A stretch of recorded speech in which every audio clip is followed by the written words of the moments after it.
Alright, the drum roll is over, and my presentation here is on the divisibility rules for common powers of 2. That would include 2, 4, 8, 16. I'm going to focus more on those. And what's a divisibility rule? Well, it's basically you have a big number and you're trying to figure out whether some smaller number, in this case 2, 4, 8, 16, 32, and so on, will go up to 64. It goes into that number an even number of times, as in there's no remainder. That's when divisibility occurs. And by powers of 2, you don't have to panic if you don't know what an exponent or a power is. You really only have to know how to add, subtract, multiply, and divide. So it's pretty simple, pretty understandable here. It's just basically some methods. The divisibility rule is essentially a method for figuring that out. Bring out your dead! Bring out your dead! So what rules and what powers of 2 are we talking about? Well, like I said, 2 through 64, and we're going to skip 2 because that's your definition of an even number, is 2 times something. So you're always going to get the last digit being a 0, 2, 4, 6, or 8. In other words, the number is even. So we're going to skip that because that one's pretty obvious. First note, a pattern here is that notice that the exponent of 2 always corresponds with a number of digits that you have to consider when you do these divisibility tests. For instance, if you're divisibility testing by 8, you only need to look at the last 3 digits. You can throw everything else to the left of it out.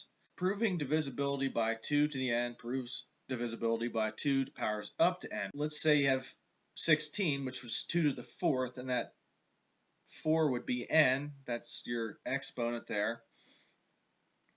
And if you prove divisibility by 16, that means your number is automatically divisible by all powers less than 16, all powers of 2 less than 16. So if it's divisible by 16, it's divisible by 8, it's divisible by 4, 2, 1 obviously divides everything, and then of course, actually it even works on negative powers of 2. It would be negative half would be divided by a half, so it would be 32. 2 to the negative 2 power would be 1 over 4. 16 divided by 1/4 would be 64, so it even works there. Disproving divisibility by 2 to the n, so let's use 16 for example again, 2 to the 4th, so n is 4, disproves divisibility by 2 to powers more than n. In other words, if a number is not divisible by 16, it cannot be divisible by 32, 64, and so on. And of course, that would then imply that if a number is not divisible by 2, in other words, it's not even, it's not divisible by any of the rest of the numbers, and you don't have to waste your time. You can just say, oh, that's not divisible, because all these are even, and you can never, if you're testing divisibility by an even number, the number in which you're testing for divisibility by is an odd number, then it's not divisible automatically, because you cannot multiply anything by an even number and get an odd dividend. It's impossible. You'll always get an even answer. You get 50 odd terms multiplied, and then as soon as you multiply it by something even, it's even. So what are the specific methods? Excellent! Well, testing for divisibility by 4. You probably went over this in school, but the 8 and 16 you probably did not, nor did 32 or 64. If you know your first 25 multiples like me, I know them all up to 100, in which case you don't have to know anything past that. As long as you can take half of a number, if half of your number is even, then it's divisible by 4. And here's an example, 76. If you half that, you get 38. 38 is even, so therefore it's divisible by 4. And of course the rationale here is that the definition of an even number is that it's 2 times something. In this case it's 2 times, it always has to be 2 times an integer as well. 19 is that particular integer. It's 2 times something, but remember that this is only half of 76. 38 is only half of 76, yet it's 2 times something. So we have to multiply by 19 by 2 to get 38, and then multiply it by 2 again to get 76. And when you multiply by 2 twice, it's the same thing as multiplying by 4. So that's an easy proof. 66, again, we'll only look at the last 2 digits, so don't get fooled. I don't care if there's a Christmas tree glowing left of the 66 here, or pi or some other Greek. 5,266, so you only look at the 66, half of that's 33, and that's odd, so then 66 is not divisible by 4. Show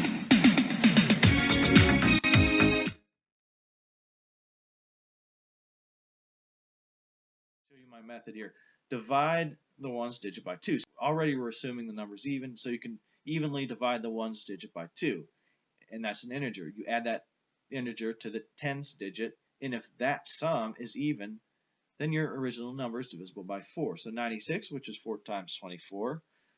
6 is the ones digit. You divide it by 2, you get 3. But when added to the tens digit, which is 9, 3 and 9 make 12. That's even, so 96 is divisible by 4. 82, that's pretty easy. 2 is the ones digit, divided by 2 is 1. But when you add that to 8, you get 9, which is odd. So 282 is not divisible by 4. Oh, yes. Well, first of all, remember your context here of only looking at the last 3 digits, because 8 corresponds to 2 to the 3rd power, or 2 cubed.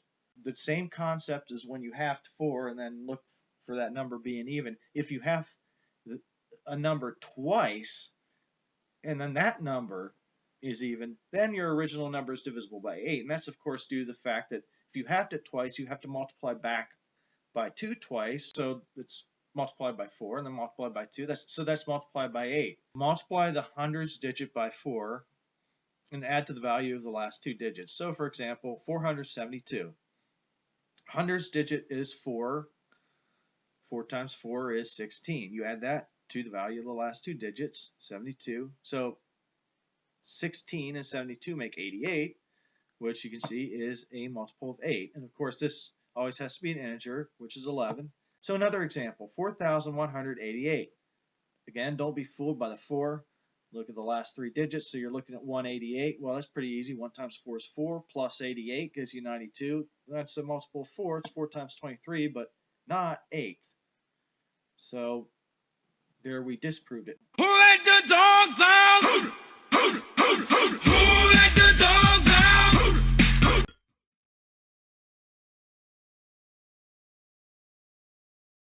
Divide the last 2 digits by 4.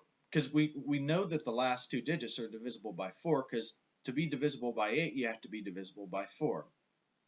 So we know that that will be an integer, and then you add that to the value of the hundreds digit. That will give you an integer, and the rule is if that sum of those 2 integers are even, the number is divisible by 8. So here are the same 2 numbers using my example, 472.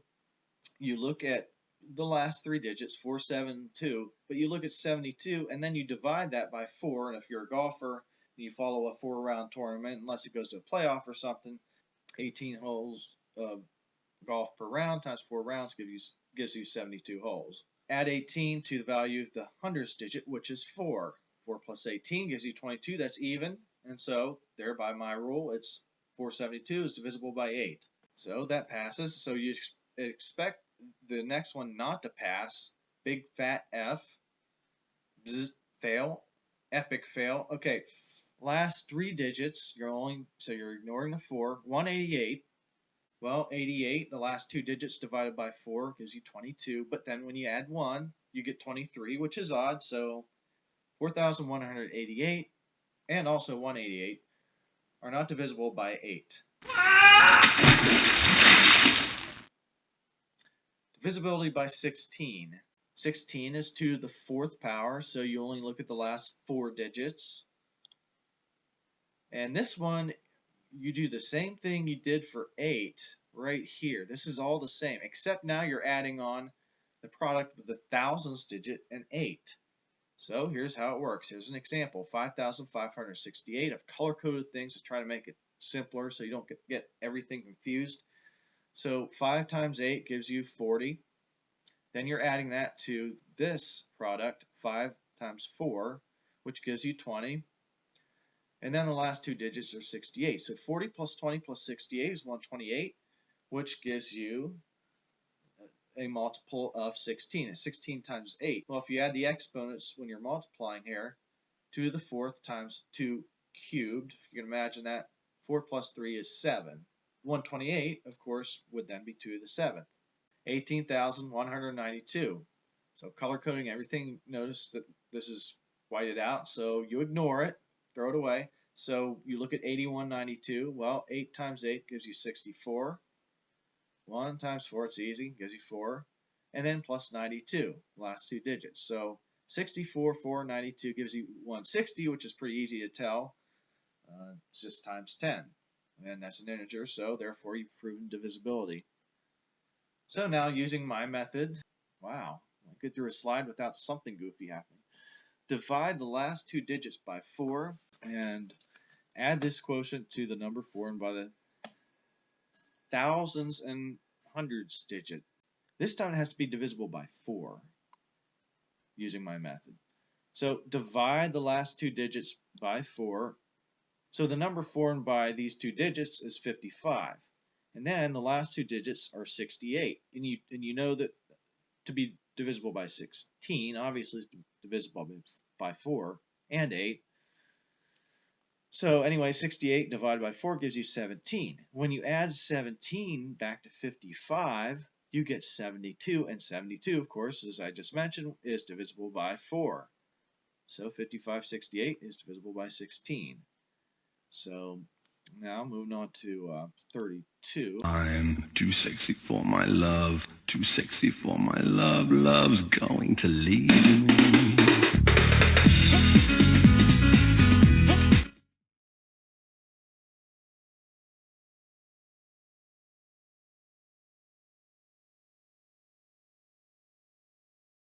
So using 18,192, pass the test up here, so it should pass the test down here.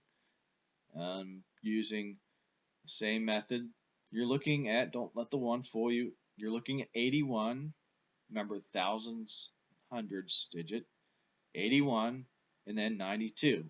Divide 92 by 4, which is 23, as I mentioned earlier.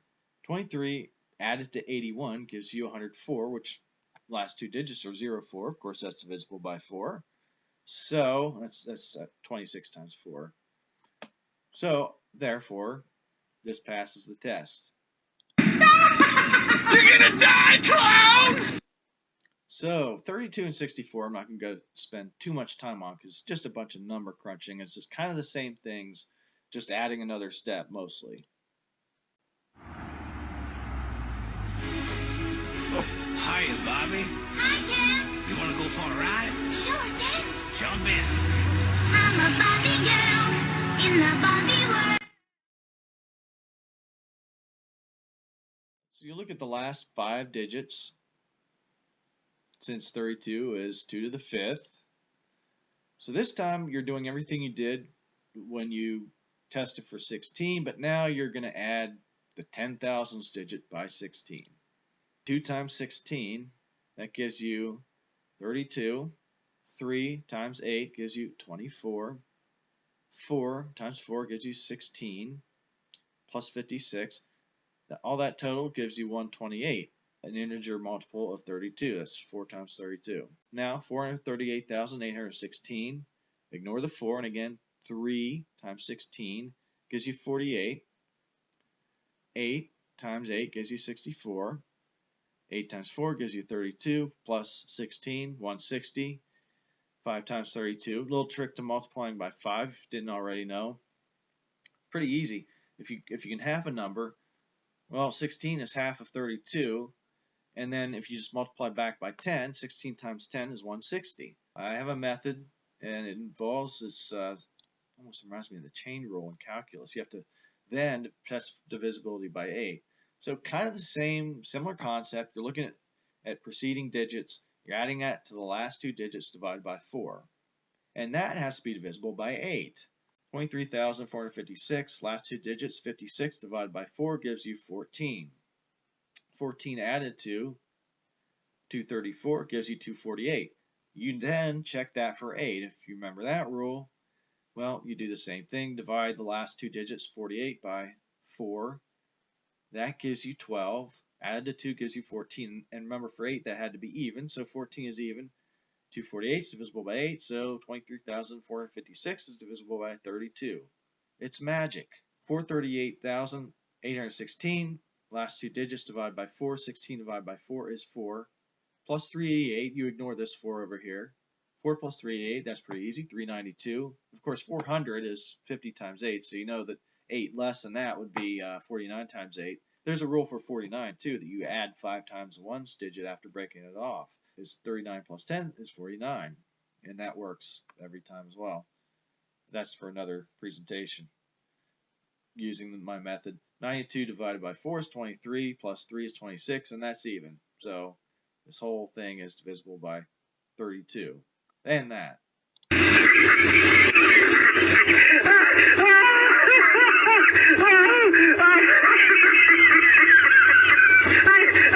You only look at the last 6 digits. It's only starting to become a real oxymoron at this point, and that's why it's just getting ridiculous. You could actually switch the signs as long as you switch every one of them, and it will still work too. Like you could have negative 32, negative 16, 24, 28, both positive, and then it would be the last 2 digits, and you put a negative sign in front of that too.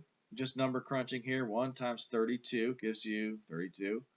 And just as a formality, just remember that you multiply the 10,000ths digit by 16. Of course, it's nothing here, so this is just written down just so you know that that's what you're supposed to do in case it wasn't 0.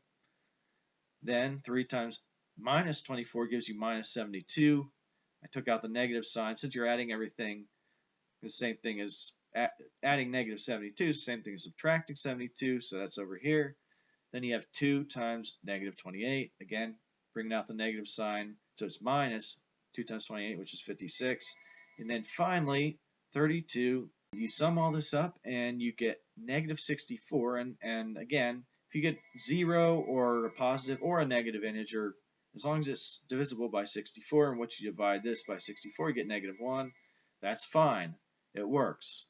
Throw away the 814. So 814,511,104. You only look at these 6 digits. So 5 times 32 gives you 160. And it's nice to have all these ones. 1 times 16, 1 times negative 24, 1 times negative 28. You're adding all these up, and then this is easy, plus 4. That all gives you 128, which is 2 times 64. And like I said, another method is to check to see if half the number is divisible by 32. So that's pretty much it. Hope you enjoyed it. Greetings, friends. Join us on a journey through Pennsylvania.